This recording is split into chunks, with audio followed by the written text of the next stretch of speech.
The Al-Aqsa Mosque, the third holiest site in Islam. It's located in Israeli-occupied East Jerusalem, at the site where Muslims believe the Prophet Muhammad ascended to the heavens more than 1,400 years ago. But last weekend, this place of sanctity and sanctuary was the scene of violence, when Israeli police blocked the gates to the compound as they escorted Jewish hardliners on a tour. Palestinians had gathered at the mosque to protest what they called a provocation. As Palestinians reacted, Israeli police officers with stun grenades fired tear gas and rubber bullets. 17 worshippers were injured. Jewish hardliners had arrived at the Al-Aqsa compound to celebrate Rosh Hashanah, the Jewish New Year. In response, Palestinian protesters gathered on the site to prevent their entry. It was then that armed Israeli police stormed the mosque.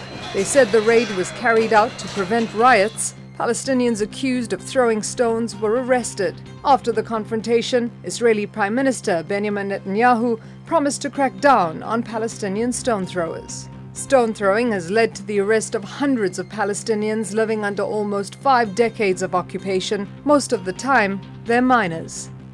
Jerusalem has for millennia been at the heart of the 3 Abrahamic religions. The city has long served as an example of coexistence between Jews, Christians, and Muslims. But recent Israeli attempts to spread the influence of Judaism in the city have alarmed some Palestinians. They're also upset about the digging under the Al-Aqsa compound. They say it has destabilized its foundations. Palestinians accuse the Israelis of intentionally trying to cause its collapse. Israeli authorities, who refer to the site as the Temple Mount, say tunnels under the mosque are just archaeological excavations. The site was once host to the ancient Temple of Solomon, which was destroyed by the Babylonians over 2,500 years ago. To this day, ultra-Orthodox Jews still call for the temple to be rebuilt. Turkey's foreign minister condemned the violence at Al-Aqsa, calling it a violation of the freedom of worship. Far-right Jewish groups, accompanied by Israeli police, often enter the grounds to mark special occasions. Jordan, which is responsible for administering the compound, regularly condemns the frequent Israeli raids.